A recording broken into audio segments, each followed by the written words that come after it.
1h30 donc. Ok. Bien, bonjour à toutes et tous. Merci aux organisateurs de m'avoir convié à cette matinée de l'école d'été.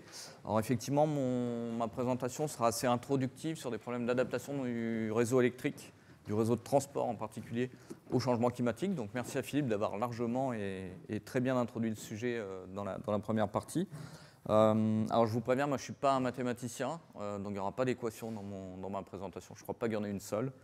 Moi j'ai fait de l'océanographie physique et ensuite j'ai rejoint EDF au début des années 2000 et puis plus récemment RTE il y a maintenant 5 ans. Et au sein de RTE, je pilote les activités de recherche et développement qui sont liées au climat. Donc les problèmes d'adaptation au changement climatique, de prévision à ce qu'on appelle les prévisions à long terme, donc à partir du subsaisonnier jusqu'au saisonnier, et donc jusqu'aux questions de changement climatique, pour les deux aspects que je développerai après. Juste pour info, je suis également cofondateur et directeur non exécutif, c'est-à-dire que je ne fais pas grand-chose, d'une organisation internationale qui s'appelle le World Energy and Meteorology Council, qui a pour objectif de faire mieux travailler ensemble le monde académique et les développeurs, on va dire, de produits et de solutions météo et climat pour le secteur de l'énergie. Et on organise notamment une conférence internationale sur laquelle je reviendrai tout à la fin. Voilà, donc ceci étant dit, donc il n'y aura pas de maths. Par contre, j'essaierai quand même de vous instiller, enfin de vous donner quelques indications du type de maths qu'on utilise et où. Et donc ça, c'est les gens qui sont vraiment bons en maths qui le font chez nous, c'est pas moi.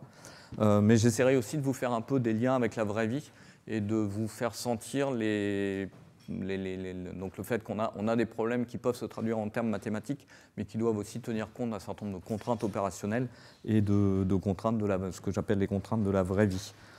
Donc ceci étant dit, comme Philippe l'a indiqué précédemment, hein, on a ce problème du changement climatique, qui n'est pas le seul. Il y a aussi le problème de déclin de la biodiversité, qui nous pose de graves menaces pour l'environnement de manière générale et la survie des sociétés humaines également. Donc il faut vraiment faire quelque chose contre ça. Et la principale chose à faire, bien sûr, c'est de décarboner les sociétés. Pour décarboner les sociétés, la solution la plus simple, c'est d'électrifier. Parce qu'il est relativement facile de produire de l'énergie et de produire de l'électricité sans émettre de gaz à effet de serre. Donc c'est vraiment la chose sur laquelle on se concentre. Et donc du coup, le réseau de transport d'électricité a un rôle important à jouer dans ce paysage-là. Électrifier, ça veut dire un certain nombre de choses. Et les études qu'on a pu faire dans les dernières années l'ont clairement mis en évidence. Quels que soient les chapelles, les camps, les pro-machins ou les anti-trucs, nos études montrent toutes que cette électrification elle repose sur 4 piliers. Les 2 premiers sont relatifs à la consommation d'électricité et le premier de ces piliers, c'est la sobriété.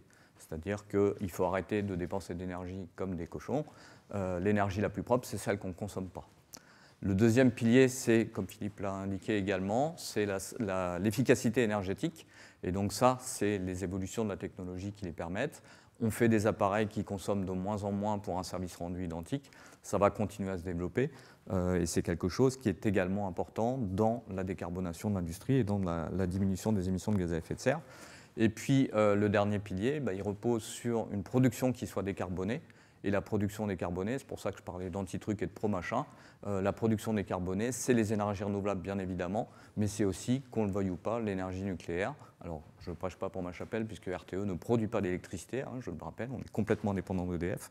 Mais donc, en fait, toutes les énergies bas carbone, on parle d'énergie bas carbone et non pas d'énergie décarbonée, doivent être sollicitées au maximum des capacités pour pouvoir atteindre ces objectifs de zéro émission nette en 2050, si on veut réussir le pari qu'on a devant nous et qui est quand même un pari assez difficile à atteindre.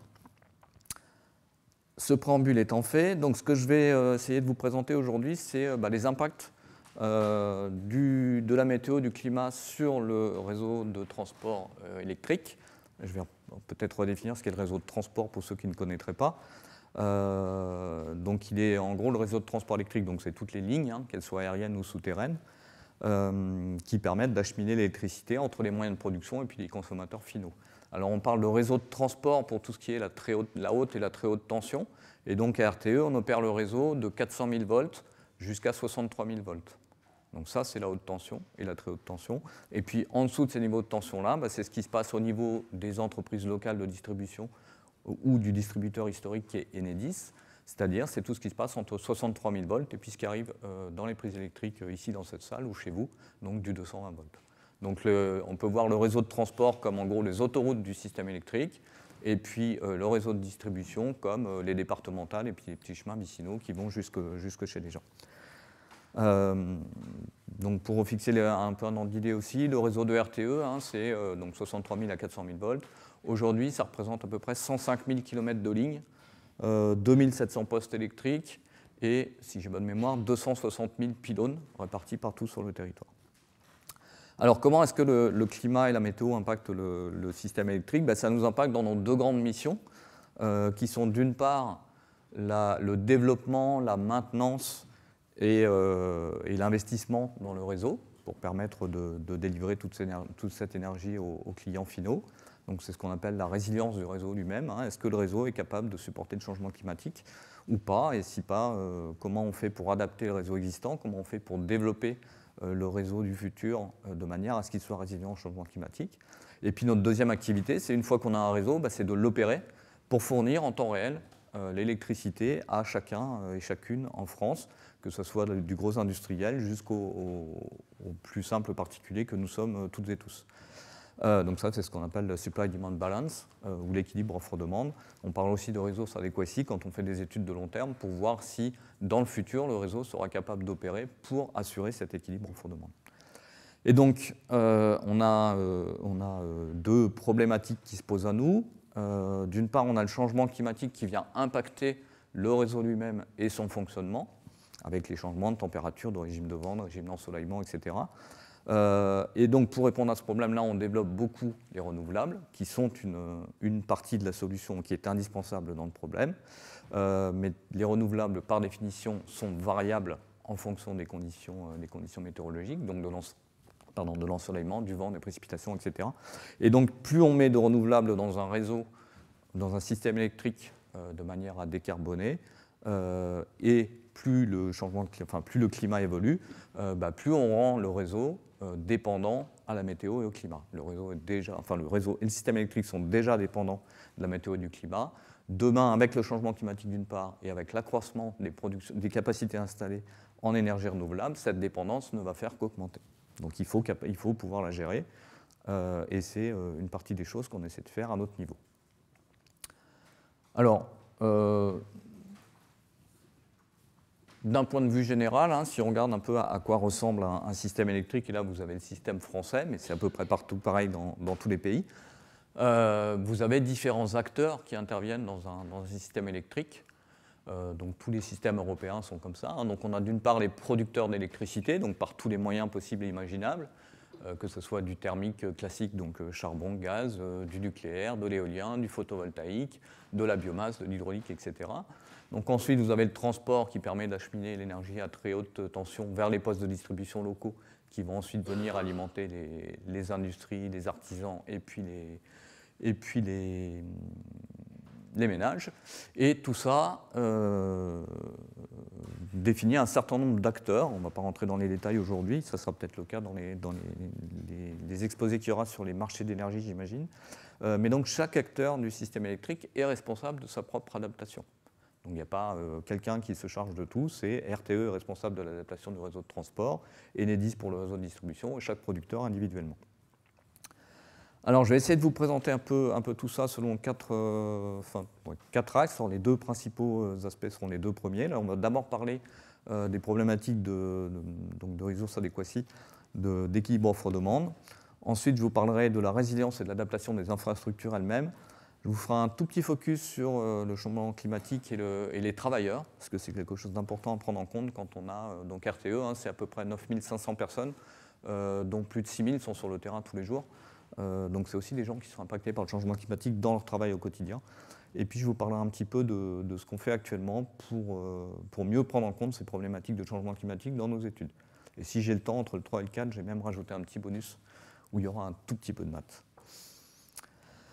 Alors, pour commencer, la modélisation du climat RTE, comment est-ce qu'on fait ça? Alors, pour des raisons historiques, ces études, donc l'étude principale à laquelle je vais faire référence, c'est l'étude qui s'appelle Futur énergétique 2050, qui a été produite en 2021-2022 et dont les travaux ont démarré dans les années 2018-2019. Et pour faire ce type d'études, on a besoin d'informations climatiques qui sont des scénarios climatiques en grand nombre. Là, en l'occurrence, il y en a 200 dans chaque jeu que je vais décrire après. Et à l'époque, en fait, on n'avait pas sur étagère de choses vraiment disponibles. Et donc, on a travaillé, enfin, je n'étais pas encore, mais RTE a travaillé avec Météo France pour qu'ils nous fournissent des simulations ad hoc, des simulations vraiment dédiées à ce type d'études. Et donc, on a un seul modèle climatique. Voilà. Donc, ça va sans doute faire sauter ceux qui font du climat. Mais dans nos études actuelles, on a principalement un seul modèle climatique, qui est le modèle de Météo France, dans lequel on a 3 jeux de simulation. Donc c'est ce que Météo France appelle des simulations à climat constant, ce qui est une très mauvaise appellation, puisque le climat n'est pas constant. C'est des forçages par les gaz à effet de serre qui sont constants dans ces simulations. Donc on a un premier jeu de 200 années simulées, qui intègre la variabilité interannuelle dont Philippe parlait tout à l'heure, la variabilité naturelle, mais avec les forçages par les gaz à effet de serre de l'année 2000. Donc on prend les forçages mensuels de l'année 2000, on les répète dans ces 200 années, et on a 200 simulations de ce que le climat aurait pu être autour des années 2000 avec les forçages par les gaz à effet de serre des années 2000. Et puis ensuite, on a la même chose en 2050, avec 2 scénarios d'émissions de gaz à effet de serre, donc le RCP 4.5 et le RCP 8.5. Donc c'est à peu près la même chose que les SSP 2.4.5 et SSP 5.8.5 dont Philippe parlait tout à l'heure. Donc le 4.5, c'est en gros la tendance actuelle, hein, c'est la trajectoire actuelle d'émission. Et puis le 8.5, c'est un peu le scénario du pire qu'on n'a pas du tout envie d'envisager et qu'on espère ne se réalisera pas. Donc on a 3 jeux de 200 années de simulation qui sont à une résolution de 20 km et au pas de temps horaire, puisque c'est le pas de temps dont on a besoin pour faire nos études d'équilibre offre-demande. À partir de ça, donc ça, c'est des simulations qui sont faites sur toute l'Europe, hein, et on a toutes les variables climatiques qui sortent d'un modèle standard qui sont disponibles. Et en particulier, nous, ce qui nous intéresse, c'est d'avoir les températures, la couverture nuageuse, qui vont nous permettre de calculer la consommation électrique, la vitesse du vent, qui va bien sûr nous permettre de calculer les facteurs de charge éoliens, le rayonnement solaire qui, combiné à la température, nous donne les facteurs de charge du photovoltaïque, et puis les précipitations pour l'hydro, donc la production hydroélectrique, et les précipitations combinées au débit des rivières qui vont également nous permettre de faire des calculs sur la disponibilité de la source froide pour les centrales nucléaires. Voilà, on a tout ça, et alors avec tout ça, eh bien, on met ça dans un gros modèle qui vous sera présenté demain après-midi, je crois, par mon collègue Jean-Marc Janin, un machin qui s'appelle Antares Simulator. Donc c'est un outil open source que RTE a voulu mettre en open source, qui permet de faire de la simulation de systèmes électriques. Alors on peut faire des petits systèmes, mais nous là, ce qu'on fait, c'est le système électrique européen dans son ensemble, donc avec une précision relativement importante sur la France et puis un petit peu moins sur les autres pays, enfin, relativement détaillé quand même pour les pays voisins avec lesquels on est interconnecté, et puis un petit peu moins pour les pays plus lointains, mais donc globalement c'est un gros machin. Et donc ce modèle, on lui met un certain nombre de données d'entrée, donc notamment toutes nos références climatiques qui sont transformées en courbe de demande et en courbe de production, donc éolienne, solaire, hydro, etc. On combine tout ça avec des hypothèses de capacité installée pour chacune de ces énergies. On combine ça avec des hypothèses de prix du CO2, de prix des matières premières, etc. Donc il y a énormément de données qui rentrent là-dedans. Le modèle tourne et il nous sort pour chacune des années climatiques qu'on simule un ensemble d'indicateurs qui vont être donc des bilans d'énergie, des données sur les imports et les exports, donc en termes de volume, en termes de besoin de capacité, donc des informations sur ce qu'on appelle la security of supply, c'est-à-dire est-ce que quand je simule cette année météo là avec ce type d'aléas sur les moyens de production renouvelables, thermiques par exemple, est-ce que effectivement je vais être capable de délivrer l'énergie que je dois délivrer à tous mes consommateurs. On a aussi des coûts sur les moyens de production. On a des informations sur les émissions de CO2, etc. Donc il y a vraiment énormément d'indicateurs qui sortent de ces simulations-là. Si ça vous intéresse, je vous invite à lire le rapport Energy Pathways to 2050, là, donc Futur énergétique 2050, Donc la synthèse fait une petite 60aine de pages de mémoire, le rapport complet fait un peu plus de 1000. Donc il y a un chapitre par aspect de la modélisation et des résultats. C'est très très riche, très important, et ça a été salué comme un beau travail. Ce avec quoi je suis assez d'accord, et depuis ça a été reproduit par d'autres, ou au moins partiellement, et c'est un peu en train de devenir la norme du type d'études qu'il faut faire quand on veut faire de la prospective sur les problématiques d'équilibre offre-demande. Alors, je n'ai pas mentionné, mais s'il y a des questions de compréhension, n'hésitez pas à m'arrêter, puis après on gardera un peu de temps à la fin. Oui, il faut prendre le micro, je pense. Pardon ? Alors, c'est un modèle qui couvre. Alors, la question est, est-ce que c'est un modèle global ? Alors, ce n'est pas un modèle global au sens planétaire, puisqu'en fait, nous, ce qui nous intéresse, c'est de modéliser le système électrique français, qui est interconnecté avec l'ensemble des systèmes électriques européens. On a une plaque européenne qui est régulée notamment par ENSOE. Donc, ENSOE, c'est l'Association européenne des opérateurs de réseaux de transport. Et donc, notre périmètre de simulation, c'est toute l'Europe, y compris le Royaume-Uni et l'Irlande. Et puis on a des interconnexions aussi avec le Maghreb et un peu le Moyen-Orient, la Turquie. Donc voilà, donc tous ces pays-là sont simulés dans le système. Donc c'est des nœuds électriques, hein, ce n'est pas des modèles aux différences finies ou aux éléments finis comme on est à l'habitude en mécanique, en géophysique, etc. C'est un truc avec des nœuds électriques. Donc en France, par exemple, on a 26 zones électriques, donc 26 nœuds. Et puis dans les autres pays, on en a un petit peu moins parce qu'on a besoin de moins de précision. Mais voilà, donc c'est un modèle qui échange les informations à ce niveau européen, en gros. Ah, une autre question ? Une autre question sur le côté open source. Je suis allé voir sur votre site, on peut télécharger le modèle, manifestement. Est-ce que les données typiques météo que vous utilisez sont aussi accessibles? C'est-à-dire que les modèles de production photovoltaïque, etc., qui sont dans le modèle, est-ce que c'est dans le modèle ou est-ce qu'on a accès de l'extérieur à ces données-là? Non, alors Antares, quand je dis que Antares est open source, c'est le modèle de système électrique lui-même qui est open source. Les modèles, tous les modèles et les hypothèses qui permettent de faire les simulations, c'est-à-dire qui permettent d'apporter des données d'entrée au modèle, ne sont pas publiées aujourd'hui, elles sont pas publiques. Alors, il y a une grande partie des informations qui est décrite dans le rapport, là, dans Futur énergétique 2050, et puis dans toutes les réunions de présentation qu'il y a eu dans le cadre de la concertation publique, puisqu'il y a eu un énorme travail de concertation pour la publication de ce rapport. Donc rien que sur le chapitre climat que j'ai piloté, on a fait 4 réunions de concertation publique. Donc c'est à chaque fois plusieurs mois de travail, des présentations assez conséquentes, des rapports qui vont avec, et puis des réunions qui sont ouvertes à tout le monde, dans lesquelles il y a eu entre 30 et 70 personnes à chaque fois, hein, qui représentaient des académiques, des institutions, des organisations de l'État, des entreprises privées, des associations, des ONG, etc. Donc il y a beaucoup de matériel qui est disponible, mais il n'y a pas de lieu unique où il n'y a pas un guide où il y a toutes les données, par exemple, quoi. C'était pas une remarque sur le côté, est-ce que c'est opaque ou transparent, c'était en termes de reproductibilité, d'essayer de réutiliser les données pour refaire tourner des modèles, etc. Donc, ouais, alors non, les données, c'est pas reproductible dans l'état. L'idée, c'est d'aller de plus en plus vers ça. C'est extrêmement compliqué, hein, le nombre de données d'entrée qu'il y a dans le modèle Antares tel que nous, on le fait tourner. C'est énorme. Une simulation Antares, c'est 1 giga de données en sortie. On en a fait 200, je crois, un truc comme ça. Donc c'est vraiment beaucoup de données, et c'est compliqué de tout mettre à disposition. On n'a pas forcément le temps ni les ressources pour le faire. Ce serait l'idéal, mais ce n'est pas forcément encore le cas. Mais on essaie d'aller vers ça, en tout cas. Alors, en termes de ce qui se passe dans nos simulations climatiques, là, je vais passer relativement vite, mais bien évidemment, comme vous vous y attendez, nos simulations entre le climat 2000 qui est représenté ici, donc c'est la distribution de la température journalière en France, en bleu, donc pour le climat 2000, et puis dans le climat 2050 en RCP 4.5, bah forcément il fait plus chaud en 2050 dans le scénario réchauffé. Tout ça, ça se manifeste par beaucoup moins de jours froids, même si des vagues de froid restent possibles. En moyenne, une augmentation de 1,6 degré de la température.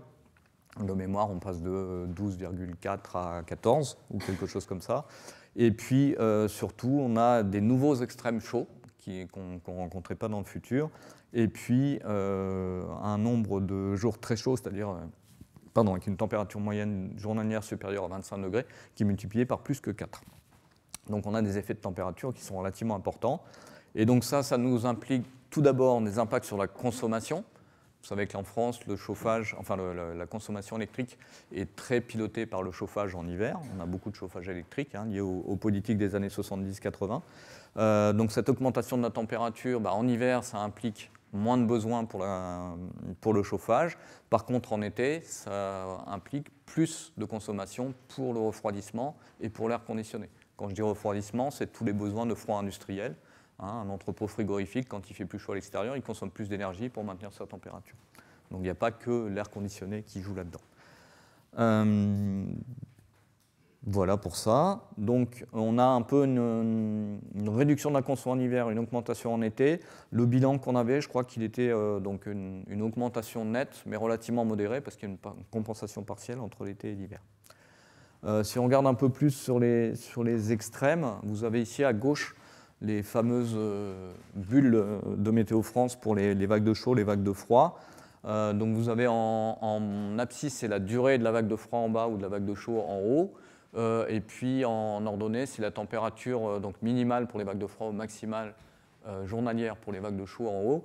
En bleu, c'est le climat actuel, donc le climat des années 2000. Et puis en jaune, le climat des années 2050 sous le scénario RCP 4.5. Et puis en vert, vous avez quelques références historiques. Donc pour les vagues de froid, c'est celle de 1985, qui aujourd'hui est l'une des plus marquantes pour les opérateurs du réseau. Et puis au-dessus, vous avez celle de 2012, qui est la dernière grosse vague de froid, pendant laquelle on a battu le record de consommation à 102 gigawatts à 19 heures. Et puis donc en haut, vous avez pour référence la canicule de 2019 et celle de 2003. Et donc ce qu'on observe assez clairement sur ces figures, c'est, comme je le disais, une très nette diminution du nombre de vagues de froid, même s'il peut encore en subsister en 2050, et puis par contre une augmentation très substantielle du nombre et de l'intensité des canicules à l'horizon 2050 également, avec les effets en consommation que je mentionnais juste avant. Ici, c'est un résumé très grossier de ce qu'on a eu comme impact sur la production hydroélectrique. Alors c'est assez compliqué de modéliser l'hydro pour RTE parce qu'on n'a pas accès à toutes les données dont on aurait besoin, notamment les données de débit des rivières, les données de température des rivières. Beaucoup de ces données, enfin une partie de ces données est publique et accessible à tout le monde. Une partie substantielle de ces données est propriété des opérateurs d'ouvrages hydrauliques, donc EDF, la CNR, etc., et pas forcément public, donc pas forcément facile à atteindre. Donc la modélisation est un peu compliquée de ce fait-là. Néanmoins, on a quand même réussi à faire des choses avec les données de débit que Météo France nous a simulées. Et ce qu'on observe globalement, c'est une évolution dans les simulations qu'on a. Donc je rappelle, c'est un modèle climatique et un modèle hydrologique. Donc dans les simulations qu'on a, c'est globalement une légère baisse du productible hydraulique sur l'année, une décroissance qui n'est pas très importante et qui a été pas mal challengée lors de la concertation publique parce qu'il y a des résultats scientifiques à partir d'autres modèles qui montraient des choses un peu plus contrastées. Mais donc globalement, on avait une diminution de la production hydroélectrique, principalement marquée par un changement dans la saisonnalité, du fait principalement de l'augmentation des températures. On a une fonte des neiges en haute altitude qui intervient plus tôt dans l'année. Donc un déplacement de ce qu'on appelle l'onde de fusion, c'est-à-dire quand la neige fond en altitude et arrive au printemps, là ça se passe un peu plus tôt dans l'année. Et globalement, on a donc en période humide de décembre à mai une légère augmentation du productible hydraulique, parce que comme il fait plus chaud, il y a moins de neige qui tombe, et donc ça se produit plutôt sous forme de précipitation directement. Donc les apports sont plus importants en hiver. Et au contraire, en été, on a une période beaucoup plus sèche. Donc avec l'onde de fusion qui s'est produite un peu plus tôt, donc les débits importants de mai-juin sont plus précoces. Et par contre, il pleut moins en été, donc on a une baisse de la production hydraulique. Mais donc, comme je le disais, il y a pas mal d'incertitudes sur ces résultats. Et il y a un nouveau projet qui était piloté par l'ADEME, sous direction de l'INRAE et de Météo France, qui s'appelle Expert 2, qui vient de produire de nouvelles simulations hydrologiques à partir de plusieurs modèles climatiques et plusieurs modèles hydrologiques qu'on va pouvoir exploiter pour regarder ça plus en détail. Sur l'éolien et le solaire, donc nos analyses à nouveau avec le seul modèle de Météo France montrent qu'on a très peu d'évolution. Donc il y a effectivement une légère tendance à la baisse de la production éolienne mais quasiment pas de signal sur le PV. Alors c'est la technologie constante, et c'est une grosse hypothèse, puisqu'en fait, hein, la techno s'améliore, le rendement, l'efficacité des panneaux photovoltaïques s'améliore, et puis sur les éoliennes, c'est pareil, hein, entre les éoliennes qui ont été simulées dans ce travail-là il y a 4-5 ans, et puis les éoliennes qu'on installe aujourd'hui ou qu'on installera dans 5 ans, il y a des différences d'efficacité assez importantes. Voilà, je ne vais pas rentrer dans les détails, mais les évolutions technologiques feront qu'il y aura des améliorations sans doute. Mais globalement, ce qu'on retient de ces travaux-là, c'est que le petit changement éventuel qu'on observe dans les facteurs de charge éoliens et solaires est de toute façon largement d'un ordre de grandeur inférieur à la variabilité naturelle au quotidien qu'il y a sur ces énergies-là. Et donc, on a considéré qu'il y avait très peu d'évolution. Par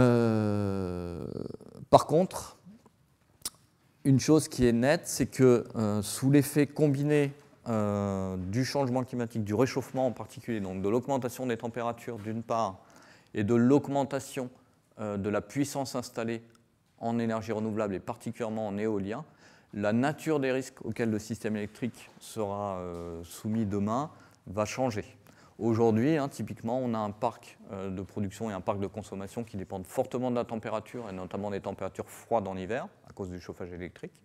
Donc aujourd'hui, ce qui nous pose des soucis, c'est quand il fait très froid en janvier-février. C'est pour ça que l'hiver 2022-2023 a été un peu critique. Vous vous rappelez sans doute des problèmes de corrosion sous contrainte du nucléaire, là, avec quasiment la moitié du parc nucléaire arrêté. Et on avait prédit que si on avait une grosse vague de froid qui nous tombait dessus, ça allait être très très compliqué. D'où toutes les mesures de modération de la consommation qui avaient été mises en place. Donc aujourd'hui, le système il est très sensible aux vagues de froid en janvier-février.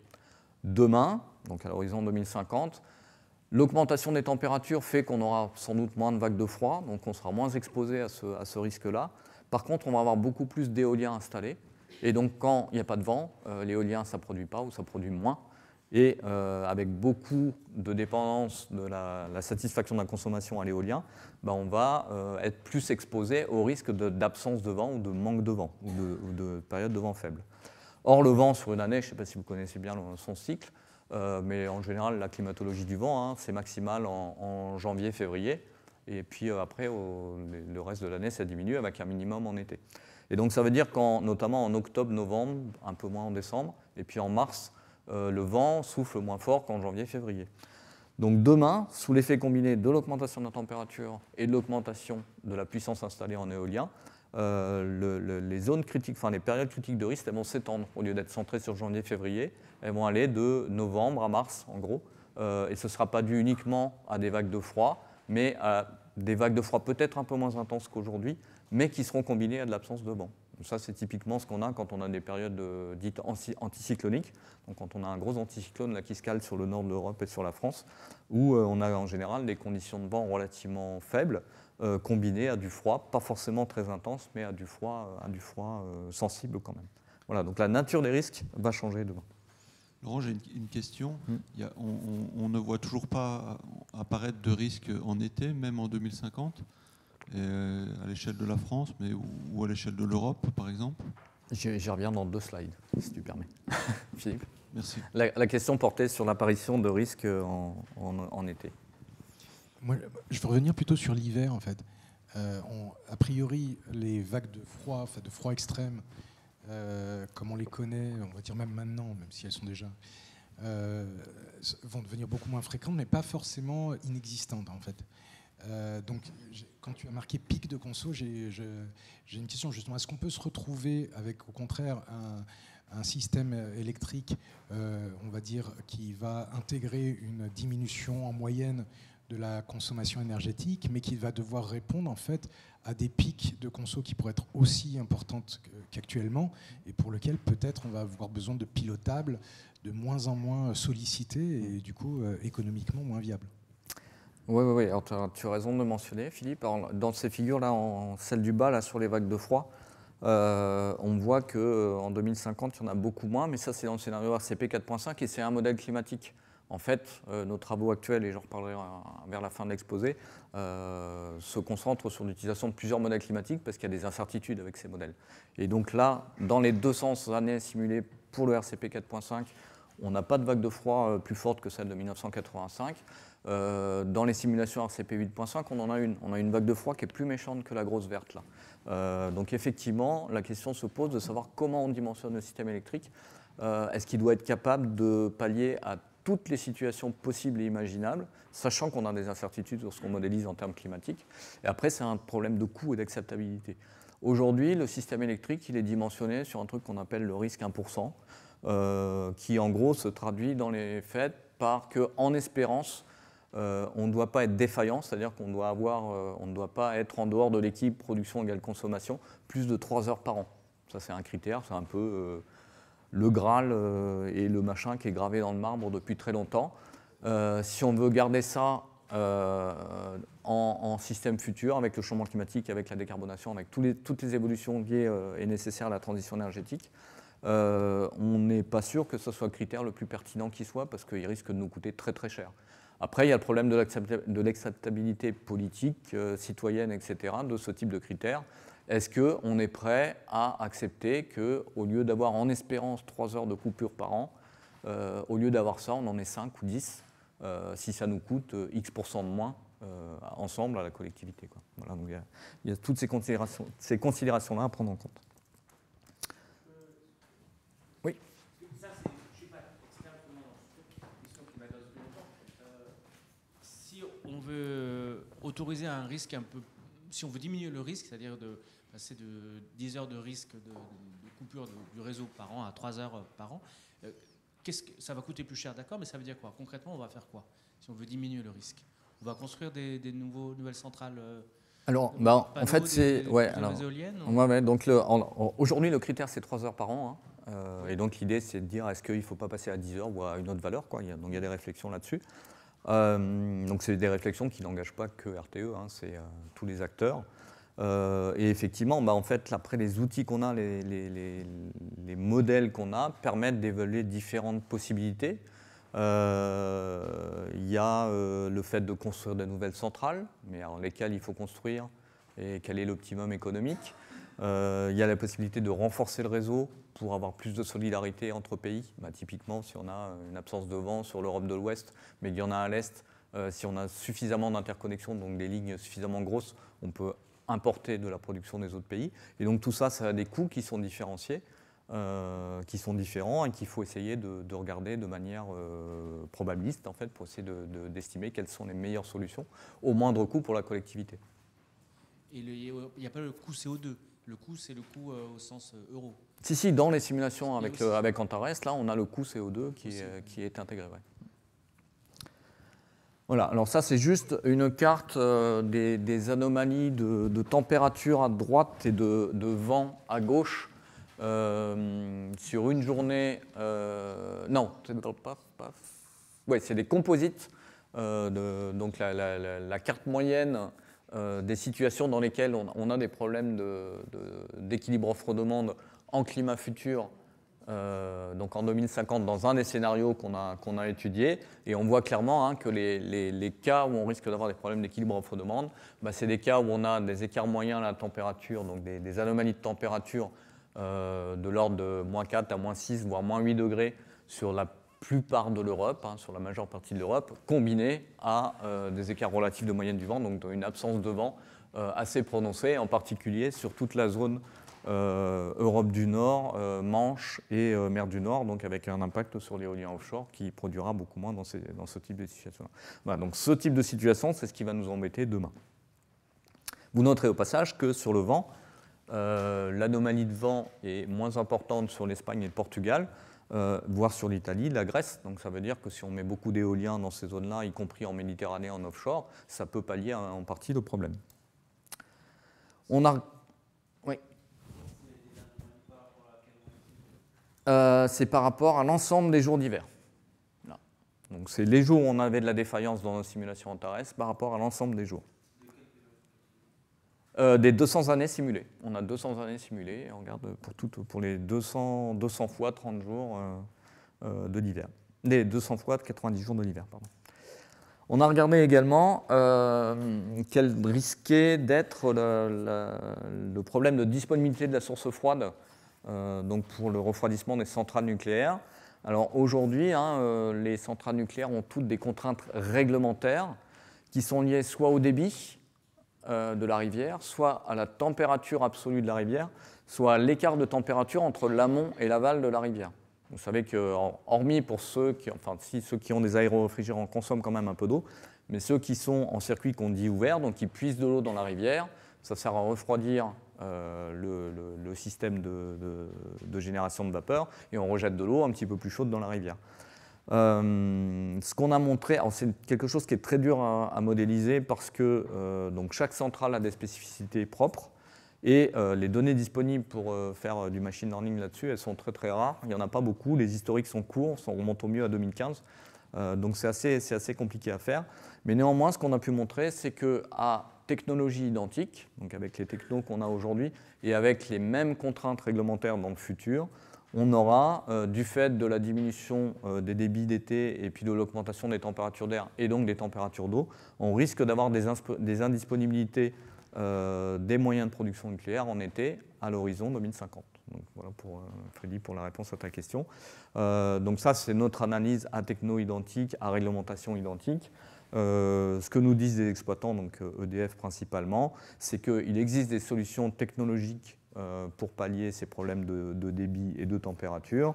Preuve en est qu'aujourd'hui, il y a des centrales nucléaires qui fonctionnent dans le désert du Nevada ou au Moyen-Orient. Ils fonctionnent dans des conditions de température bien plus élevées. Bon, sur le papier, ça marche.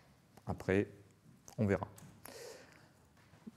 Juste pour conclure un peu sur cette partie équilibre offre-demande, donc ce qu'on a montré jusqu'à maintenant, c'est que donc dans notre étude, déjà, on a considéré donc, la variabilité météo au jour le jour avec nos 200 simulations à chaque fois, donc en climat 2000, en climat 2050 avec 2 scénarios. Donc on a considéré 2 scénarios différents. Et puis un mix électrique avec beaucoup plus d'énergie éolienne et d'énergie solaire installée.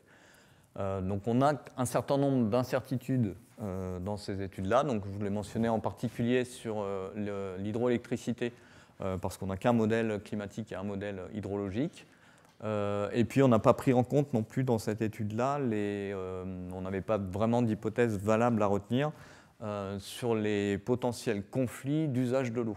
Puisqu'il y a un moment ou un autre, si on a moins d'eau, on va forcément se poser la question de savoir si on la réserve à la production d'énergie ou bien à la production d'eau potable, à l'irrigation pour l'agriculture ou aux activités touristiques, pour citer les principales. Et ça, c'est une question qui est aujourd'hui très ouverte, très politique, et qui demande des approfondissements certains. Donc on y travaille actuellement en lien avec d'autres.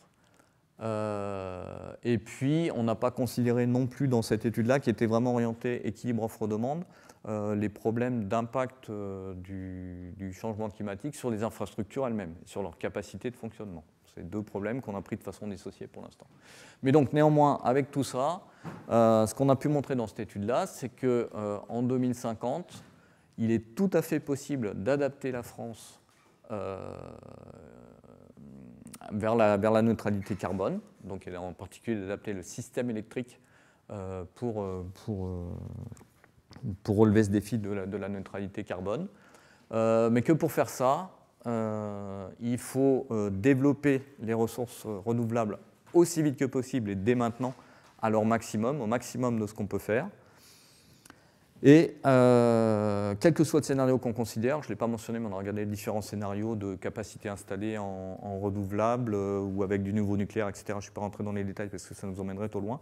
Mais en tout cas, quel que soit le scénario qui sera retenu ou qui est retenu, l'action ne doit pas être délayée. Il faut s'y mettre dès maintenant. Par exemple, pour sortir un parc éolien offshore, il faut plus de 10 ans. Si on veut être au rendez-vous en 2050, les nouveaux parcs offshore, il faut qu'ils sortent rapidement. Alors, il y a eu des nouvelles dans la presse qui disent qu'il va y avoir un nouvel appel d'offres qui va sortir dans les jours qui viennent. Ça a été retardé de plusieurs mois compte tenu du contexte politique, mais ce serait bien qu'effectivement ça s'accélère. Alors, vous allez me dire là-dedans où est-ce qu'il y a des maths et qu'est-ce qu'on fait comme maths. Vous l'avez peut-être compris, mais le problème de modélisation du système électrique, c'est un gros problème d'optimisation. Donc en TARES, derrière, il y a un gros optimiseur.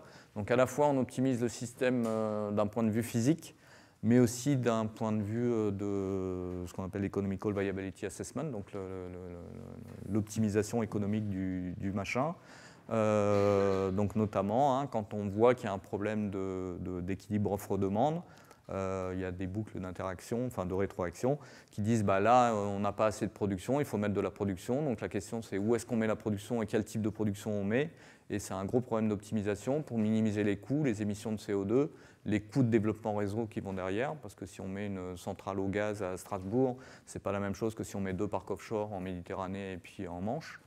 Donc tout ça, c'est pris en compte. Donc c'est un gros problème d'optimisation. Je pense que Jean-Marc Jardin vous en reparlera demain. Moi, j'avais en tête juste l'optimisation de l'équilibre offre-demande quand on fait de la prévision du jour pour le lendemain, donc ce que fait RTE aussi au quotidien. C'est un problème qui, de mémoire, a 1 million de variables et 10 millions de contraintes, juste pour optimiser le parc de production du jour pour le lendemain. Donc ça vous donne un peu l'idée de la taille des machins. Et puis, de manière un peu plus proche de ce que moi je fais, donc sur les problèmes d'adaptation de l'information climatique à nos besoins spécifiques, on a énormément de besoins de maths et de post-processing pour transformer l'information qu'on reçoit des centres de prévision météo et des centres de production de projection climatique à nos besoins spécifiques. Donc en termes d'interpolation spatiale et temporelle, de questions d'ajustement des biais ou de correction de biais des modèles, et puis également dans la validation et l'évaluation, c'est des gros jeux de données. Il y a plein de questions probabilistes qui viennent derrière, donc les maths sont un peu partout derrière tout ça. On va passer au deuxième gros volet de notre travail qui concerne le réseau lui-même, et je vais vous parler un peu de ce qu'on fait en termes de résilience et d'adaptation des infrastructures au changement climatique. Alors, d'abord, bien évidemment, ça commence par faire une cartographie des risques qu'on a essayé de résumer ici, donc avec cette flèche qui va de gauche à droite, où on considère ce qui a des impacts à l'échelle locale et puis ce qui a des impacts à l'échelle large scale. Hein, pour nous, c'est France et Europe. Et puis, on a essayé de cataloguer en fait tous les aléas climatiques qui peuvent impacter le réseau. Donc, vous les voyez toutes citées, je ne vais pas revenir sur toutes, mais dans les impacts locaux, vous avez par exemple les tornades et les rafales très fortes de vent. Donc les tornades, il y en a en France, hein, il y en a notamment dans le Nord et le Pas-de-Calais, il y en a régulièrement. Sticky snow, donc la neige collante, c'est des phénomènes d'accrétion de neige sur les câbles électriques en particulier, qui vont créer des manchons, des gros manchons de neige, qui en plus avec le vent peuvent être dissymétriques, ils ne vont pas être bien circulaires par rapport aux câbles. Donc ça va entraîner des tensions sur les câbles avec des risques de rupture. Voilà, donc il y a un certain nombre de choses qui peuvent jouer. Bien évidemment, à plus grande échelle, on a les inondations, les vagues de froid, les vagues de chaud, les grosses tempêtes. Rappelez-vous les tempêtes de 99 qui ont détruit une bonne partie du réseau en France. Donc voilà, on a essayé de faire cette cartographie et de manière à essayer d'être efficace et de prendre en compte le fait qu'on a des ressources qui sont ce qu'elles sont, qui sont intéressantes mais qui sont limitées, et puis un temps pour faire toutes ces choses-là qui est limité également. On a priorisé dans les dernières années sur les aléas qui avaient les plus forts impacts à grande échelle et dont en plus on avait des signaux clairs de la part de la communauté climatique. Donc c'est les petites flèches rouges que vous voyez, donc avec potentiellement une augmentation des vagues de chaud, des inondations, de l'augmentation du niveau de la mer et des feux de forêt. Et donc on s'est concentré là-dessus. Alors les tempêtes, je vais revenir dans un instant, il n'y a pas de travail dessus actuellement puisque ça a déjà été fait suite aux tempêtes de 99. Alors pour travailler sur ces questions-là, on a eu principalement là, sur les 3 dernières années un projet qui s'appelle Résilience, qui s'est intéressé à 2 gros aspects. Donc d'une part, les problèmes liés à l'eau, donc que ce soit à cause de l'augmentation du niveau de la mer ou des inondations de type fluvial ou précipitantes. Donc sur les postes électriques, sur les pylônes, etc. Et puis l'autre aspect, ça a été sur les sécheresses, les vagues de chaleur et un peu les incendies sur l'ensemble de nos actifs également. Les actifs, hein, c'est assets en anglais, c'est un pylône, c'est un actif, un poste électrique, c'est un actif, etc. Donc pour l'adaptation à la chaleur, la principale problématique qu'on a, en fait, c'est vis-à-vis des lignes aériennes. Alors, on parle de liaison aérienne dans le métier, ligne, liaison, peu importe, c'est les câbles en gros. Le problème étant que dans une ligne électrique, on fait passer du courant. Vous connaissez tous, j'imagine, l'effet Joule qui dit que plus on fait passer de courant, donc plus l'intensité est élevée, plus il y a de pertes par effet Joule, donc plus le câble chauffe et plus il se dilate. Un câble qui se dilate, il s'allonge et il va s'approcher du sol. Or, pour des raisons de sécurité des personnes, des biens et de l'environnement, il y a des distances minimales à respecter entre le câble et le sol. Sinon, il y a ce qu'on appelle des risques d'amorçage, c'est-à-dire des arcs électriques qui vont déclencher un feu s'il y a de la végétation sèche en dessous ou qui peuvent entraîner une électrisation d'une vache ou d'un promeneur qui se balade sous la ligne. Donc voilà, donc il y a une réglementation très stricte là-dessus. Et donc cette distance de sécurité dépend de la température du câble, qui elle-même donc dépend du transit, comme je viens de le dire, mais également des conditions environnementales. Donc typiquement, la température, si la température augmente, la température extérieure augmente, ça va faire chauffer le câble. Si le rayonnement solaire est important, ça va faire chauffer le câble. Et si le vent est nul, ça ne va pas le refroidir. Donc on est soleil, vent chaud, soleil, absence de vent et température élevée vont encore augmenter la température des lignes et donc créer des risques. Donc pour ça, on définit un truc qui s'appelle la température de répartition, qui est la température au cœur du câble, au-delà de laquelle on ne peut pas aller pour respecter cette distance minimale avec le sol. Donc je vais passer un peu vite parce que j'ai déjà été bavard et le temps file, mais globalement, on a des lignes électriques qui sont on dit réparties à 45 degrés jusqu'à 90 degrés pour les plus importantes. Donc celles qui sont réparties à 45 degrés, ça veut dire que comme en 2019-2020, là, quand on a eu plus de 40 degrés dans certains endroits, on a 5 degrés de marge pour atteindre cette température de répartition. Donc ça veut dire qu'en été, quand il fait très chaud, ces lignes-là, on ne peut quasiment plus faire passer d'électricité dedans, on ne peut plus faire de transit, parce que sinon on ne respecte plus les arrêtés.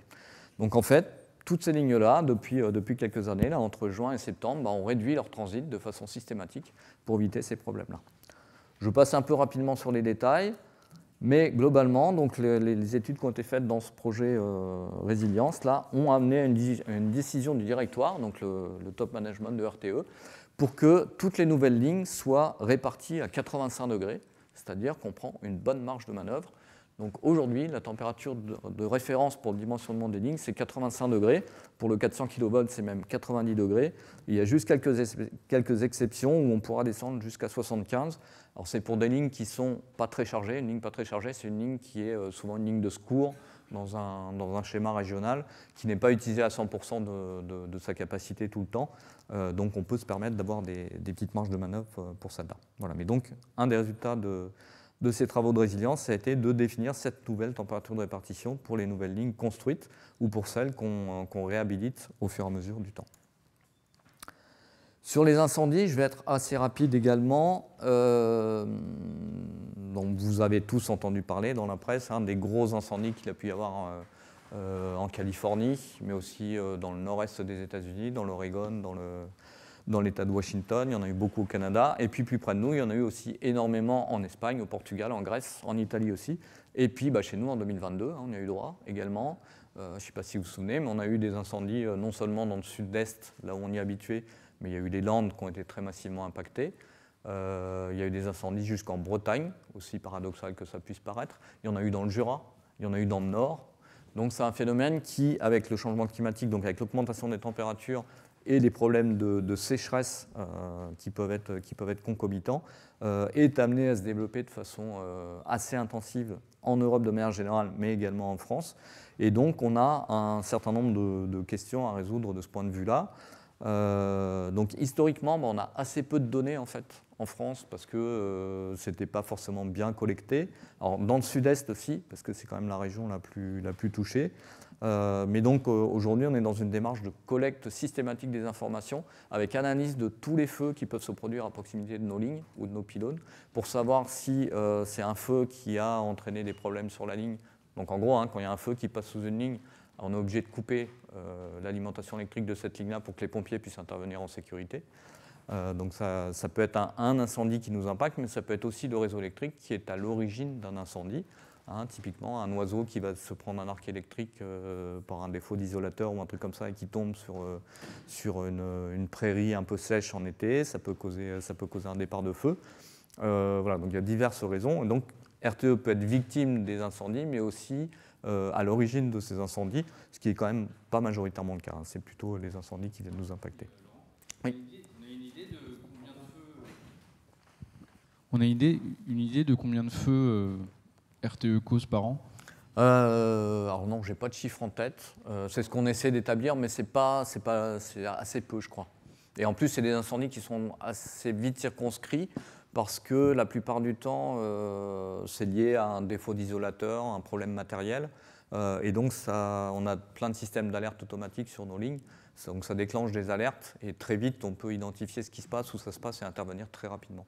Et puis, en plus, sous les lignes électriques, on a ce qu'on appelle des corridors. Donc des végétations qui sont entretenues. On a des obligations légales de défrichage, c'est comme ça que ça s'appelle, ouais, qui donc nous obligent à entretenir la végétation sous les lignes, justement pour limiter ces risques-là. Donc en fait, on est plutôt avec une végétation de type prairie un peu basse, plutôt que ce n'est pas des pins qui vont cramer et faire des incendies de 100 mètres de haut, quoi. Voilà, donc il y a beaucoup de travail encore là-dessus. C'est des choses qui vont être regardées notamment dans une publication là, qui va sortir prochainement, qui s'appelle le schéma décennal de développement du réseau, qui tous les 2 à 3 ans propose le schéma de développement du réseau pour les 15 années à venir. Et donc le prochain rapport là, va sortir à la fin de l'année normalement. Et il y aura un chapitre ou au moins des éléments spécifiques sur ces problèmes de feux de forêt. Concernant les inondations, donc là en fait on peut être impacté de différentes façons. Ici vous avez l'exemple, alors je ne sais plus où c'est exactement, mais c'est un poste électrique de RTE qui a été inondé. Je crois que ça doit être le site de Trans en Provence. Donc vous voyez, il y a plein de bâtiments, on voit quelques pylônes, et puis on voit bien que tout ça, ça a les pieds dans l'eau. Donc c'est un poste qui avait été inondé, je ne sais plus à quelle occasion, je crois que c'était en 2010. Et donc, on a un certain nombre de choses qui peuvent nous impacter. Donc, les inondations, c'est principalement pour ces postes électriques, donc, qui sont des postes de transformation pour la plupart du temps. Donc, on a par exemple une ligne 400 kV qui arrive d'une centrale nucléaire, et ce poste-là va transformer cette tension en 225 kV pour ensuite l'acheminer ailleurs. Donc, c'est des grosses installations avec de nombreux bâtiments. Vous avez un exemple à gauche, je ne sais pas si on voit très bien là sur l'écran. Et puis les autres ouvrages qui peuvent être impactés par les inondations, c'est les pylônes eux-mêmes. Et notamment, il y a des pylônes qui sont soit dans les lits des rivières, soit en bordure de rivières. Et donc, quand les rivières débordent, forcément, ça peut venir éventuellement attaquer les fondations des pylônes et les fragiliser. Donc, c'est un peu les deux types de problèmes qu'on peut avoir. Donc, il existe un certain nombre de réglementations sur les inondations. En particulier, il y a les PPRI, donc les plans de prévention du risque inondation. Donc ça, c'est une obligation réglementaire. Et aujourd'hui, tous les opérateurs d'infrastructure doivent se conformer aux PPRI. Or, les PPRI sont faits sur la base de données historiques. Ils ne sont pas faits sur la base de projections climatiques. Donc, ils ne regardent pas du tout ce qui va se passer dans les années ou les décennies à venir, sachant que, comme toutes les infrastructures un peu lourdes, nos actifs à nous, ils ont des durées de vie qui sont très longues. Typiquement, une liaison aérienne 400 kV, quand on a construit, elle est là pour 80 ans minimum. Donc ça veut dire que les pylônes, ils sont là pour un temps conséquent aussi. C'est plus facile de changer un pylône individuel que de changer une ligne complète. Mais néanmoins, on a affaire à des ouvrages qui ont une durée de vie relativement importante. Donc dimensionner des ouvrages qui vont être là jusqu'à la fin du siècle sur la base de PPRI qui sont faits sur des données historiques, c'est pas forcément optimal. C'est pour ça que nous, on a lancé ce projet dans lequel on utilise les mêmes simulations climatiques que celles que j'évoquais tout à l'heure pour faire des calculs de risque et essayer de prioriser un peu les travaux de réhabilitation dont on a besoin et puis de bien dimensionner les ouvrages futurs de manière à se prémunir contre ce risque d'inondation. Voilà, donc je vous passe un peu les détails des solutions qu'on a, mais globalement, pour faire face au risque d'inondation, on peut mettre les bâtiments sur pilotis, comme vous avez à gauche. On a, là au milieu, vous avez l'exemple de la station de Paris-Javel, dans laquelle il y a des espèces de portes étanches qui peuvent être fermées en cas d'inondation. On a sur les autres, je ne sais plus ce que c'est exactement. Mais voilà, donc on peut rehausser les bâtiments existants, on peut mettre des protections diverses et variées. Bref, on peut adapter les choses. Alors, qu'est-ce qui a été fait dans ce cadre-là? Alors, nous, on n'est pas du tout des modélisateurs, enfin des spécialistes de la modélisation hydrologique et hydrodynamique. Donc, on s'est associé à la Caisse centrale de réassurance Pour ceux qui ne connaissent pas, c'est une organisation de réassurance qui est en charge de toute la gestion des risques de catastrophes naturelles. Donc c'est eux qui assurent les problèmes de catastrophes naturelles. Ils ont un département de recherche qui est extrêmement bon et ils sont notamment spécialistes du risque inondation. Et donc ils développent leur propre modèle de risque inondation. Donc là, typiquement, nous, à partir des simulations climatiques de Météo France, donc qui nous donnent des débits, des précipitations et de la température, à 20 km de résolution, ils nous ont fait une cartographie des risques sur toute la France à une résolution de 25 mètres. Donc en fait, ils couplent les informations climatiques avec des données de la BD Topo de l'IGN, par exemple, dans laquelle ils ont toute la disposition des bâtiments partout en France, les routes, etc. Donc ils connaissent bien la physionomie du terrain. Et c'est une espèce de routage des précipitations et des débits dans ce modèle-là. Donc on a regardé différents risques liés à l'eau. Donc il y avait la submersion marine, donc en zone côtière, les problèmes de débordement de rivières, donc l'overflow en anglais, et puis le runoff. Donc là, c'est plutôt des inondations sans forcément qu'il y ait une rivière dans le coin. Typiquement, si vous avez un sol artificialisé sur une grande surface, l'eau n'arrive pas à s'imbiber, puis elle reste en surface, et donc il n'y a pas forcément besoin qu'il y ait une rivière pour qu'il y ait une inondation. Donc on a regardé ça pour différents types d'aléas, donc sur la hauteur d'eau, sur les débits, sur les surfaces inondées et puis sur l'érosion des sols également, qui est importante pour les problèmes de pylônes que je mentionnais tout à l'heure. Et donc ils nous ont fait des simulations avec à nouveau le climat des années 2000 et puis le climat 2050 dans les deux scénarios RCP qu'on regardait. Et donc ils ont combiné un peu toutes les informations possibles. On a regardé en particulier 4 périodes de retour, donc 20, 50, 100 et 200 ans. Et à partir de là, on a défini 7 classes d'exposition au risque. Donc pour chacune de ces périodes de retour de toutes nos installations, donc les postes et les pylônes, donc avec pas d'exposition jusqu'à exposition majeure. Et à partir de là, on a pu faire, je vais vous montrer les résultats après, mais on a pu faire une cartographie pour les 2700 postes électriques et les 260 000 pylônes de leur risque d'exposition à ces différents aléas, donc submersion marine, débordement de rivière et puis inondation par ruissellement. Là, vous avez un exemple de ce que donne leur modélisation. Donc là, c'est sur la Seine à Paris. Donc l'image en haut à gauche vous montre les surfaces impactées suivant la période de retour des catastrophes, enfin des inondations qu'on considère. Donc avec le trait rouge, c'est des trucs inférieurs à 20 ans. Et puis en vert, c'est jusqu'où ça pourra aller sur un événement de type période de retour 200 ans, donc un événement vraiment extrême. La carte du milieu en bas vous montre là la hauteur d'eau correspondante à ce type d'événement. Donc là, c'est pour la période de retour 100 ans. Donc vous voyez quand même que tout le bassin de la Seine sort très largement de son lit avec des hauteurs d'eau augmentées de 5 mètres. Ce qui est quand même relativement important. Et donc, à partir de leur modélisation, on ne voit pas très bien, mais c'est sur la figure en bas à droite. Donc là, c'est l'exemple d'un poste électrique. Alors, je ne sais plus lequel, ça doit être celui de Gennevilliers, de mémoire. Mais donc, vu la résolution qu'ils ont, pour chaque poste électrique, ils ont été en mesure de nous donner la surface du poste qui serait sous l'eau, en fonction du type d'aléa qu'on considère, donc la période de retour de la hauteur d'eau. Donc, à partir de là, on a pu, sur l'ensemble des 2700 postes et puis des 260 000 pylônes, en climat actuel et en climat futur, estimer le nombre d'ouvrages qui étaient à risque, avec donc les degrés de risque que je mentionnais entre 0 et 7.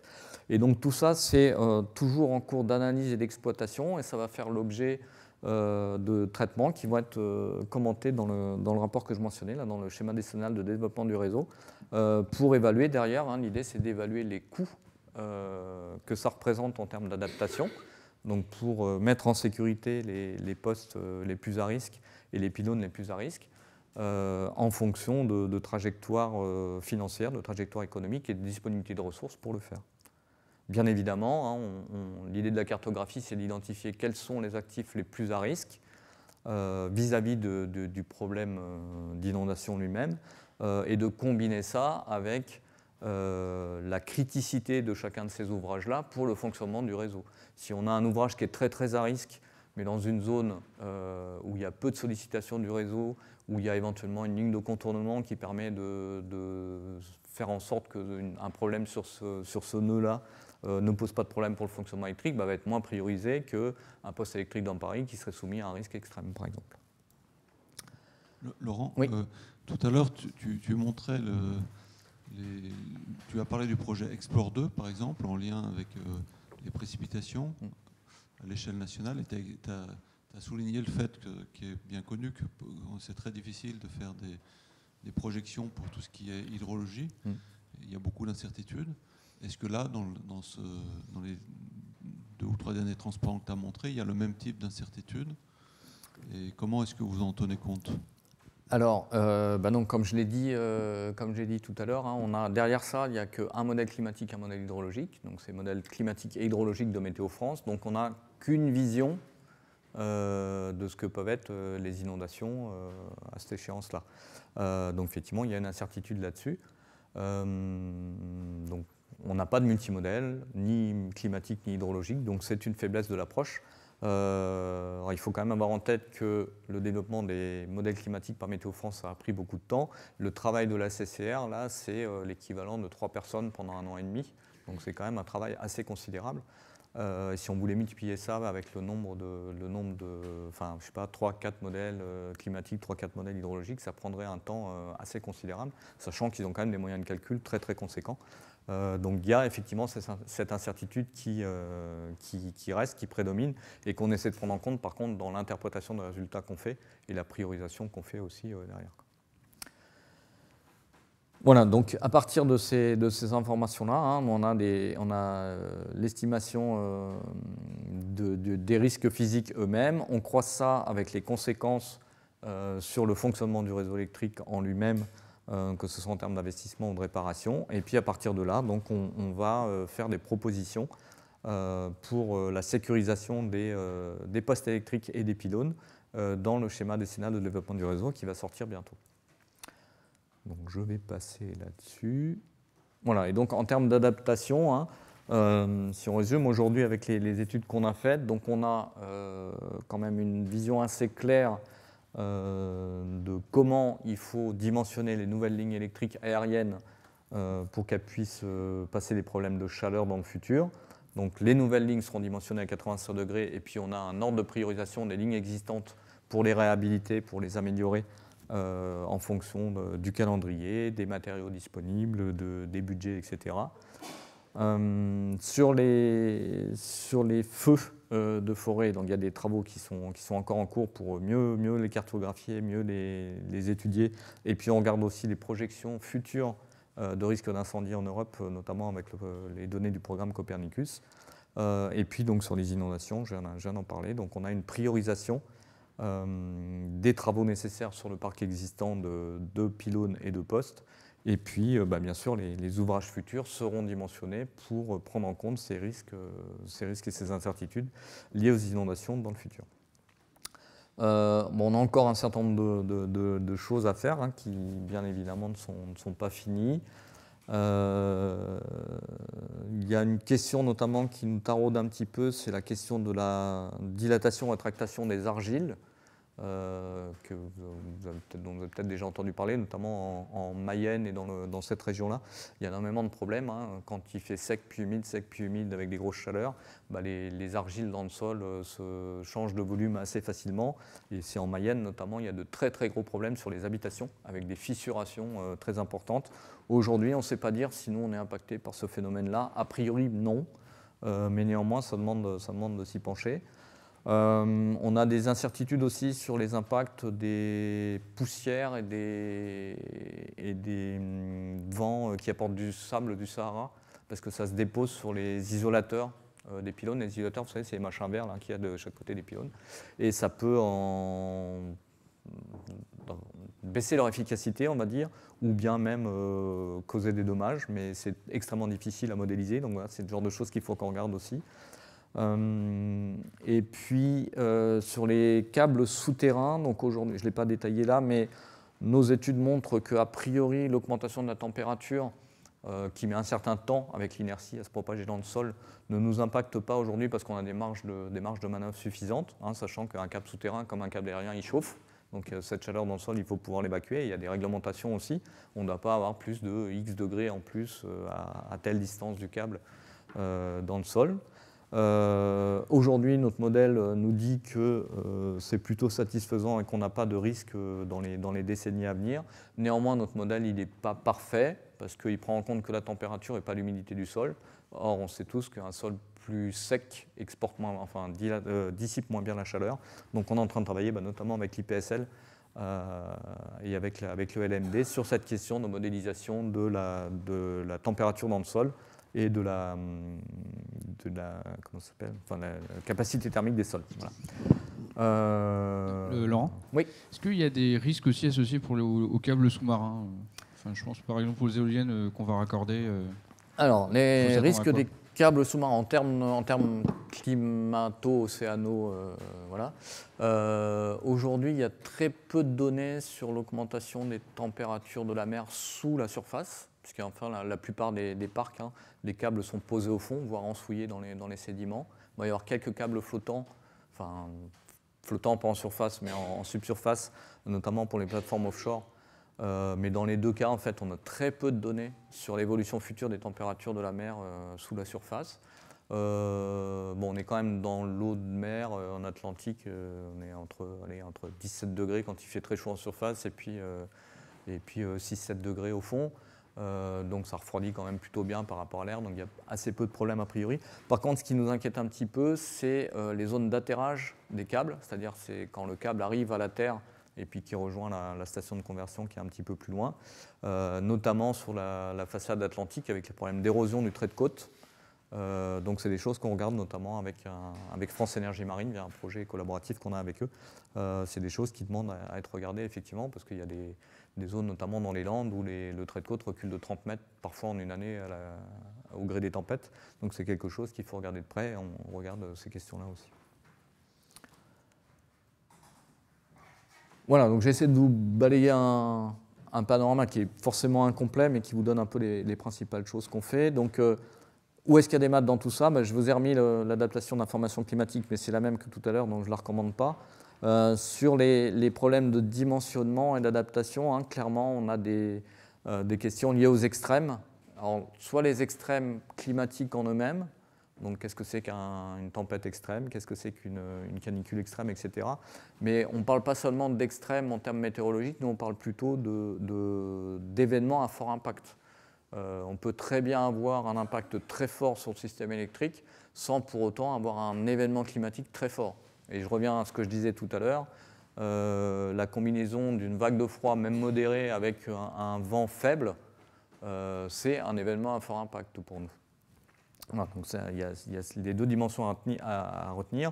Donc il y a certes les problèmes d'extrême, vraiment les queues de distribution qui nous posent des soucis, mais il y a aussi ces combinaisons multivariées de plusieurs phénomènes qui vont se combiner et avoir un impact sur le système. Donc pour ça, on a besoin de travailler sur des problèmes de période de retour, de niveau de retour. Donc suivant les processus de décision, on regarde des seuils qui peuvent être différents. Il y a ces aspects multivariés qui sont extrêmement importants. Donc forcément, derrière, il y a des études de fiabilité et de stratégies de remplacement d'actifs. Et tout ça, bien évidemment, ce serait trop simple. Donc c'est bien évidemment, quand on parle de dimensionnement du réseau électrique futur, c'est dans un contexte non stationnaire qui est celui du changement climatique. Donc il y a quand même du boulot pour vous, s'il y en a parmi vous, des mathématiciens dans la salle. Je vais faire juste un petit zoom sur les travailleurs, puisqu'en fait, hein, comme je le disais, RTE, c'est près de 10 000 personnes. Je pense que c'est environ au moins 6 000 qui sont sur le terrain tous les jours ou quasiment tous les jours. Or, le changement climatique a aussi un impact important sur la qualité de vie de manière générale et en particulier sur celle des gens qui travaillent en extérieur. Prenez par exemple pour ce qu'on appelle les travaux sous tension. Donc, c'est des interventions qui sont faites sur les lignes à haute tension ou très haute tension sans couper l'alimentation électrique.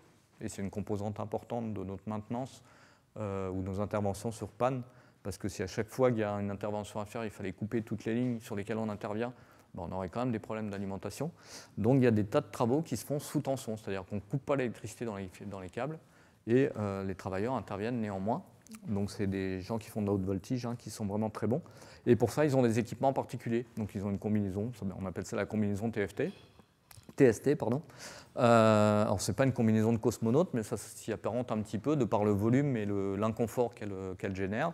Et ces combinaisons-là, vous imaginez bien que quand on bosse par 40 degrés en été au soleil, c'est pas forcément super pour les travailleurs. Donc là, on a un projet actuellement qui vise à créer le design d'une nouvelle combinaison qui embarque dans le cahier des charges une dimension sur la prise en compte des chaleurs extrêmes pour essayer d'améliorer le confort thermique des travailleurs.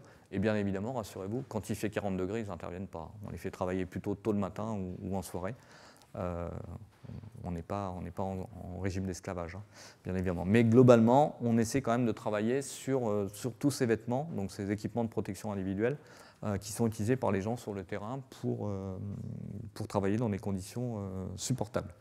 Mais ça concerne aussi les estimations de planning de maintenance ou de planning d'intervention sur le terrain pour les équipes, de manière à essayer d'optimiser les choses pour que ces interventions se fassent dans des conditions climatiques, et notamment vis-à-vis de la chaleur ou du froid, qui soient supportables en fonction des normes en vigueur et aussi du confort des salariés. Donc si c'est quelque chose qui vous intéresse, vous avez un certain nombre de données qui sont disponibles. Là, ça vient de Copernicus Climate Change Service, dans lequel il y a des indicateurs qui sont proposés sur le confort thermique, donc lié à une combinaison entre le vent, le rayonnement, la température et l'humidité. Donc à la fois des données sur le passé et des données sur le futur qui peuvent montrer un peu que rapidement, en Europe et en France, on peut être impacté par des problèmes de confort thermique qui vont entraîner une dégradation de la santé des travailleurs. Donc c'est important à prendre en compte. Et ça, c'est une figure qui est issue du GIEC, qui montrait clairement que du point de vue sociétal, le changement climatique allait avoir un impact significatif sur l'efficacité du travail de manière générale et donc le rendement des travailleurs, si on peut appeler ça comme ça. Je peux mentionner juste un truc supplémentaire dans ce cadre-là. Donc nous, dans le cadre de développement de nouveaux bâtiments, notamment dans nos sièges régionaux à Marseille et à Lille, le slide date un peu, je crois qu'ils sont quasiment finis maintenant. Mais on a des nouveaux sièges qui ont été développés. Donc la prise en compte du changement climatique a été faite dès le stade du design de ces bâtiments-là pour améliorer le confort thermique des travailleurs. Donc avec des brises soleil, de la végétation sur les toits, etc. Et puis sur les bâtiments existants, on a aussi des guides de bonnes pratiques qui sont diffusés pour inciter tout le monde à améliorer le confort thermique en baissant les stores, etc. etc. Je passe un petit peu. Alors comme je n'ai pas été trop long, je vais vous faire rapidement le petit bonus que j'avais prévu. 20 minutes, ouais. Bon, mais c'est bon, ça va le faire. Y compris... Ok, ça marche. Je voudrais juste vous parler d'un truc où là il y a un peu plus de maths. Alors c'est pas moi qui l'ai fait, c'est pour ça qu'il y a des maths dedans. C'est un sujet un peu différent de ce qu'on vient de voir, mais je me suis dit que ça valait le coup d'en dire quelques mots. En fait, donc c'est une thèse qu'on vient de faire avec l'école des mines Paris PSL, donc avec le laboratoire Observation Impact Énergie à Sophia Antipolis. Et donc je peux vous montrer c'est aussi pour vous montrer qu'on a une grosse diversité d'activités. Et donc cette thèse visait à améliorer l'estimation en temps réel de la production solaire photovoltaïque en toiture. Donc c'est une thèse qui a été brillamment faite et soutenue par Gabriel Casmi, donc elle a été soutenue au mois d'avril. Et donc la problématique est la suivante. Donc RTE, dans ses missions, a l'assurance de l'équilibre entre l'offre et la demande d'électricité à tout instant, donc ça veut dire en temps réel aujourd'hui, mais aussi dans le futur. Et donc pour le futur, on est notamment en charge d'estimer quelles sont les marges de production dont on aura besoin pour pallier la variabilité des énergies renouvelables. Et dans les énergies renouvelables, il y a notamment le photovoltaïque. Or, aujourd'hui, le petit photovoltaïque en toiture, donc les panneaux que vous avez éventuellement sur vos maisons ici ou en région, la production n'est pas mesurée en temps réel. Donc on n'a pas d'observabilité propre de cette production. Et ça représente en gros de mémoire 20% de la production photovoltaïque qui n'est pas mesurée explicitement. Donc ça veut dire que l'estimation en temps réel, et puis même a posteriori, de la production photovoltaïque, elle est entachée d'une incertitude qui est quand même non négligeable. Cette incertitude, si on la projette en 2050 avec une capacité installée qui va être multipliée par quelque chose comme 5. On va passer de 20 gigawatts actuellement à une centaine de gigawatts en 2050. Ça fait que les marges dont on a besoin pour couvrir la variabilité de cette source de production, elles explosent.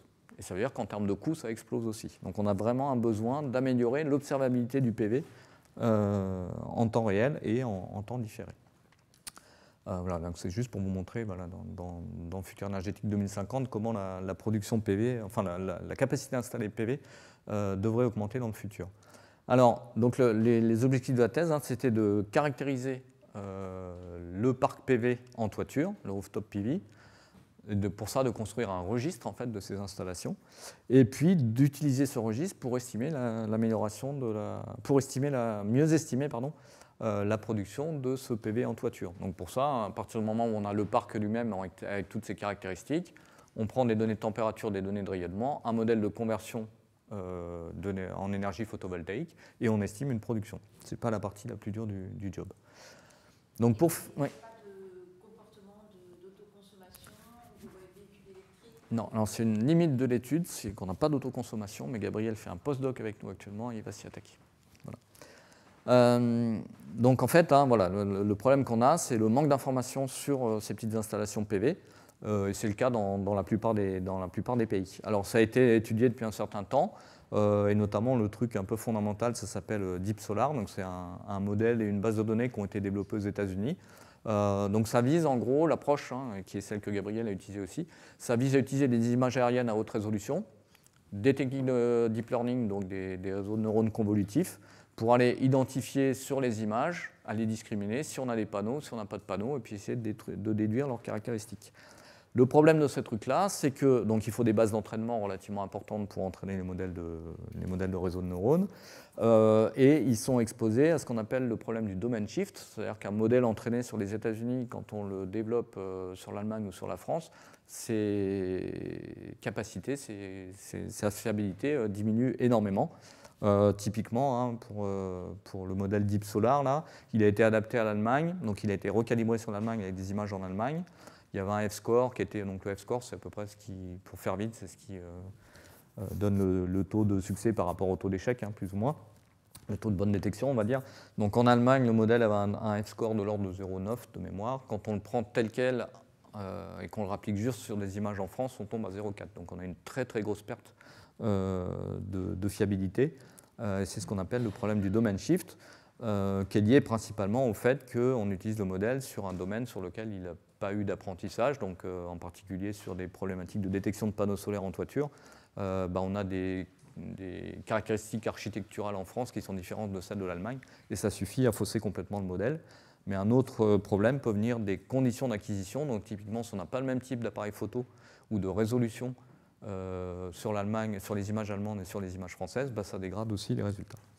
Voilà, donc le travail de Gabriel était de voir si les techniques de deep learning combinées aux images à très haute résolution pouvaient permettre de faire ce job sur la France, donc de mieux estimer la flotte de panneaux et la production de ces panneaux en France. Donc, quand on a l'image, on sait qu'il y a un panneau solaire, mais on ne connaît rien sur sa qualité, sur son âge, efficacité. Non. Justement, ouais. Et ça, vous réussissez à avoir quelque chose? Alors, un petit peu. Donc, en fait, le travail de Gabriel a effectivement consisté à ça. Donc, il a d'une part développé, il a fait plein de choses. Vous allez voir la liste des publics, c'est impressionnant. Mais donc, il a réadapté le modèle Deep Solar à la France. Donc, pour ça, il a d'abord fallu constituer une base d'entraînement.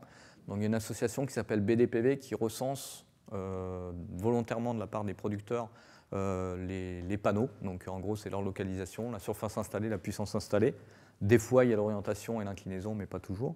Et il y en a même certains qui font remonter leur courbe de charge, qui font remonter leur courbe de production.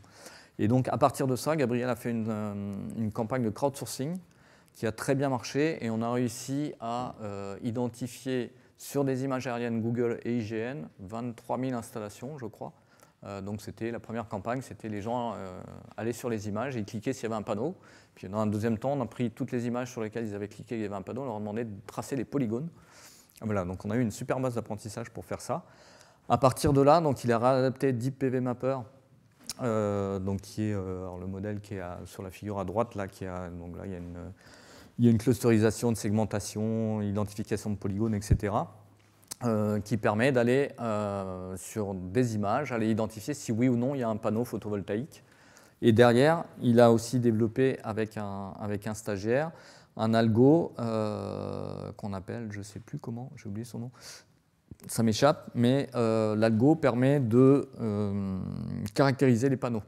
C'est-à-dire on détecte la surface, on détecte l'inclinaison, l'orientation, et en fonction de ces paramètres-là, avec des espèces d'ABAC, de lookup table, on arrive à en déduire la puissance installée des panneaux. Voilà, donc Gabriel a bossé sur tout ça, et notamment en termes mathématiques, ce qui est peut-être ce qui vous intéressera le plus, il a développé une nouvelle méthode de Future Attribution, donc qui est basée sur des décompositions en ondelettes, parce que l'un des problèmes liés au domaine shift, c'est de savoir pourquoi le modèle s'est trompé, qu'est-ce qui dans l'image fait que le modèle s'est trompé. Et donc cette méthode d'attribution, je ne suis pas le mieux placé pour vous l'expliquer, je vous invite à regarder soit sa thèse, soit les publis. Cette méthode de décomposition WCAM, là, qui a été initialement proposée par Stéphane Mala dans les années 2000, permet d'aller identifier sur les images les éléments qui vont venir perturber l'apprentissage du modèle. C'est-à-dire que quand le modèle se trompe, on arrive à voir à quelles échelles c'est dû. Est-ce que c'est dû aux échelles de 1 à 2 pixels, de 2 à 4 pixels, etc. Et donc il a travaillé là-dessus, il l'a optimisé, et ça marche relativement bien. Et ça fait qu'aujourd'hui, on a cette méthode de détection des panneaux et de caractérisation des panneaux qui est relativement fiable, qu'il a développé, je vais passer là-dessus, voilà, l'algo de caractérisation des panneaux, ça s'appelle PyPVRoof, donc c'est une librairie Python qui est dispo, hein. Et donc, aujourd'hui, on a cette méthode de détection de panneaux qui marche, qui est optimisée, qui, quand on a des cas où ça ne marche pas bien, on est capable d'aller identifier dans les images à cause de quoi ça ne marche pas, pourquoi le modèle s'est trompé. Et ça permet de comprendre aussi ce qui se passe. Et donc, à partir de là, Gabriel a reconstitué le parc PV en toiture sur toute la France. Donc ça prend quelques mois de calcul, hein, quand même, enfin quelques semaines de calcul.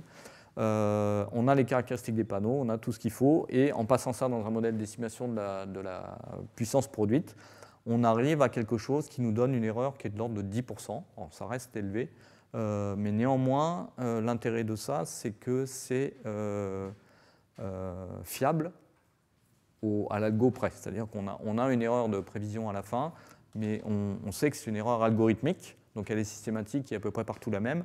Là où, quand on a des informations qui nous remontent du terrain, souvent c'est des fichiers Excel qui sont remplis par des gens à la main, etc. La nature d'erreur, la caractérisation de l'erreur, elle est très compliquée à comprendre. Donc voilà, les travaux se continuent aujourd'hui pour robustifier un peu cette affaire-là, sachant qu'on a une troisième source de données qui vient d'apparaître. Mais donc cette solution-là pourrait être déployée relativement rapidement pour aller faire une estimation de ce qu'est le parc réel de photovoltaïque. Voilà, donc c'était juste un exemple d'application pour essayer de lui mettre un petit peu de maths, même si je suis absolument incapable de vous expliquer comment marchent les CNN derrière. Mais globalement, il y a beaucoup de travaux qui sont faits là-dessus chez nous. Voilà, la liste des publiés est longue, hein, vous l'aurez dans les slides. Je voulais juste faire un petit focus rapide sur nos activités actuelles, puisque j'ai mentionné à plusieurs reprises le fait que pour la modélisation climatique, on utilisait jusqu'à maintenant un seul modèle climatique, qui est celui de Météo France. Mais au moins, nous, on fait de la projection climatique. Il faut savoir qu'en Europe, au niveau d'ENSOE notamment, jusqu'à l'année dernière, toutes les études prospectives, donc qui se font à 10 ans ou jusqu'à 30 ans, utilisaient uniquement des données du passé, des données de réanalyse, donc les 35 années climatiques, pour faire de la projection du fonctionnement du système électrique européen à l'horizon 2035-2040. Donc c'est un peu limite, et donc il y a eu des incitations de la part de la Commission européenne et du gendarme européen de l'énergie, donc l'équivalent de la CRE en Europe, pour passer à une vision climatique qui intègre le changement climatique. Donc ça concorde aussi avec ce que nous on veut faire. Et donc je pilote un groupe d'experts au niveau ENSOE qui vise à cet objectif-là, donc qui est de prendre pour les études prospectives des simulations climatiques multimodèles, à l'état de l'art si possible, et en plus transparente au sens open source. Et donc pour ça, on a développé une collaboration avec Copernicus Climate Change Service, qui donc aujourd'hui nous développe ce qu'on appelle la PECD, donc la Pan-European Climate Database, qui est une base de données donc qui contient des informations sur le passé à base de réanalyse, et puis des informations sur le futur à base de projection climatique. Donc on a à la fois les données climatiques et leur transformation en information en énergie, donc en production éolienne, solaire, photovoltaïque et hydraulique. Pardon. Et je fais vite parce que je vois Freddy qui s'inquiète. Alors du point de vue mathématique, tout ça s'est fait comment? En fait, on a deux approches différentes suivant les données dont on dispose et les objectifs. Alors par exemple, pour le solaire et l'éolien, là on a des modèles physiques, hein, on sait transformer du vent en production éolienne, on sait transformer du rayonnement en production solaire. Donc là c'est des modèles physiques. Et par contre, donc, ils sont appris avec, validés d'abord avec ERA5, donc avec des données du passé, puis avec des données observées de production éolienne et solaire sur le passé. Il y a des cas pour lesquels la modélisation physique est beaucoup plus compliquée, en particulier pour la demande en électricité et pour la production en hydraulique. C'est beaucoup plus compliqué à faire parce que pour l'hydro, typiquement, il faudra avoir les débits des rivières et puis les caractéristiques physiques de toutes les centrales de production, donc la hauteur de chute, la puissance installée, le nombre de turbines, etc. Et avoir cette base de données-là à l'échelle européenne, c'est complètement impossible. Donc on est plutôt sur des approches statistiques, donc c'est du machine learning. Pour l'hydro, en l'occurrence, c'est du random forest. Voilà, donc on a différentes approches pour les différentes variables. Mais néanmoins, donc, ça nous donne un workflow qui est un peu compliqué, mais je vais le passer. Et aujourd'hui, on en est là. Donc on a la PECD 4.1, donc ce qui est à gauche, pardon. Qui est disponible en open source sur le Climate Data Store de Copernicus, donc dans laquelle il y a les données sur l'historique, donc 1980-2021, et puis des projections jusqu'en 2065 pour l'instant, avec 3 modèles climatiques issus des dernières simulations du GIEC, la CMIP6, pour un seul scénario d'émissions de gaz à effet de serre pour l'instant, le SSP2 4.5. Donc on a toutes les variables climatiques et puis on a leur transformation en variables en énergie, donc éolien onshore, offshore, avec différentes technologies de turbines, le PV, l'hydro, et donc tout ça c'est agrégé sur ce qu'on appelle les zones PECD, donc c'est des zones électriques. Par exemple en France, il y en a 14, suivant les pays, il y en a un nombre variable, mais donc toutes ces données-là sont disponibles et en open access. Donc sachant qu'on est en train de travailler sur la version suivante qui sera disponible pour nous, NSOE et les différents gestionnaires de réseau d'ici la fin de l'année et publiquement en début d'année 2025. Donc ça sera étendu à 2100. On va rajouter 3 modèles climatiques supplémentaires, ce qui fait qu'on en aura 6.